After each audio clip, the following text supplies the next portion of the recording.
പ്രിയപ്പെട്ടവരെ, എങ്ങനെയിരിക്കുന്നു? സന്തോഷമായിരിക്കുന്നുവോ? മനോഹരമായൊരു സ്ഥലമാണിത്. മണപ്പാട് എന്ന ഒരു കടൽ തീരപ്രദേശമാണിത്. പുറകിൽ നിങ്ങൾ ഭംഗിയുള്ള ഒരു ഉയർന്ന ഗോപുരത്തെ കാണുന്നുണ്ടോ? ഇതൊരു വലിയ കത്തോലിക്ക ദേവാലയമാണ്. ഇവിടെ വന്ന് നോക്കിയാൽ വളരെ ആശ്ചര്യകരമായ ഒരു കാര്യം എന്താണെന്നറിയാമോ? 4:30 മണിക്ക് ദേവാലയത്തിൽ ആരാധന നടക്കും. ആലയം കവിഞ്ഞൊഴുകുന്ന വിധത്തിൽ ജനങ്ങൾ വരുന്നുണ്ട്. അതിരാവിലെ 4:30 മണിക്ക് തന്നെ. 6:30 മണിക്ക് വേറൊരു ആരാധനയുണ്ട്. ഞങ്ങൾ വന്ന് നോക്കിയപ്പോൾ സ്ത്രീകളെല്ലാവരും ഉറക്കച്ചടപ്പോടെയല്ല, ഫ്രഷായി ബൈബിൾ എടുത്തുകൊണ്ട് ഇരുട്ടിൽ തന്നെ ദേവാലയത്തിലേക്ക് വളരെ വേഗതയോടെ ഭയഭക്തിയോടെ ചെന്ന് ദൈവത്തെ ആരാധിക്കുന്നത് കണ്ടു. ഒന്നാലോചിച്ച് നോക്കൂ, നമ്മുടെ ഭക്തി എങ്ങനെയുള്ളതാണ്? ദൈവത്തെ അതിരാവിലെ അന്വേഷിക്കുന്നുണ്ടോ എന്ന് ചിന്തിച്ചു നോക്കൂ.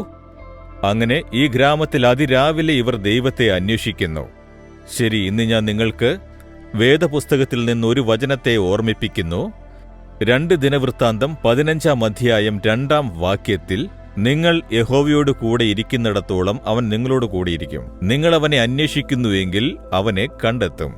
ഉപേക്ഷിക്കുന്നു എങ്കിലോ അവൻ നിങ്ങളെയും ഉപേക്ഷിക്കും എന്ന് പറയുന്നു. നിങ്ങൾ യേശുവോടൊത്തിരുന്നാൽ അവന് നിങ്ങളുടെ കൂടെ ഉണ്ടാകും. നമ്മൾ യേശുവോടൊത്തുണ്ടാവണം, അപ്പോൾ അവൻ നമ്മുടെ കൂടെ ഉണ്ടാകൂ.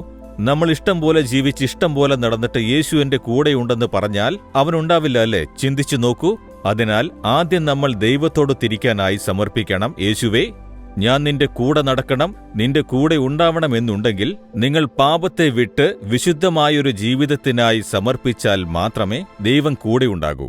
നമ്മൾ ദൈവത്തോട് തിരിക്കണമെങ്കിൽ പരിശുദ്ധമായൊരു ജീവിതത്തിനായി സമർപ്പിക്കണം. അല്ല, ഞാൻ എന്റെ ഇഷ്ടപ്രകാരം നടക്കും, കുടിക്കും, സിഗരറ്റ് വലിക്കും, ഇഷ്ടപ്രകാരം നടക്കും. നീ എന്റെ കൂടെ ഇരിക്കണം, കാരണം നീ പാപികളെ സ്നേഹിക്കുന്നവനല്ലേ? അവൻ പാപികളെ സ്നേഹിക്കും, പക്ഷേ പാപികളോടൊത്ത് വസിക്കുകയില്ല.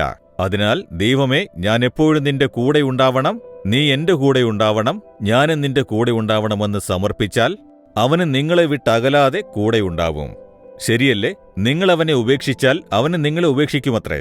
നിങ്ങൾ അവനെ അന്വേഷിച്ചാൽ കാണാനാകും. നിങ്ങൾ അവനെ അന്വേഷിക്കണം. അതിരാവിലെ എന്നെ അന്വേഷിക്കണം. എന്നെ അന്വേഷിച്ചാൽ കണ്ടുപിടിക്കാനാവും. അതിരാവിലെ ദൈവത്തെ അന്വേഷിക്കണം. ഞാൻ നിന്റെ മുഖത്തെ അന്വേഷിക്കുന്നു, എന്നോട് സംസാരിക്കൂ, എന്റെ കൂടെയിരുന്ന് നടത്തണമേ എന്ന് അന്വേഷിച്ചു നോക്കൂ. ഭംഗിയായി നടത്തും, നന്നായി സംസാരിക്കും.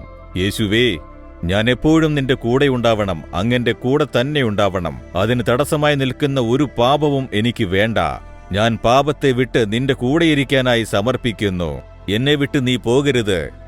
അങ്ങയെ ഞാൻ കാണണം, എന്നോട് നീ സംസാരിക്കണം. ഞാൻ പരിപൂർണ ഹൃദയത്തോടെ നിന്നെ അന്വേഷിക്കുന്നു. യേശുക്രിസ്തുവിന്റെ നാമത്തിൽ പ്രാർത്ഥിക്കുന്നു പിതാവേ. ആമേൻ, ആമേൻ.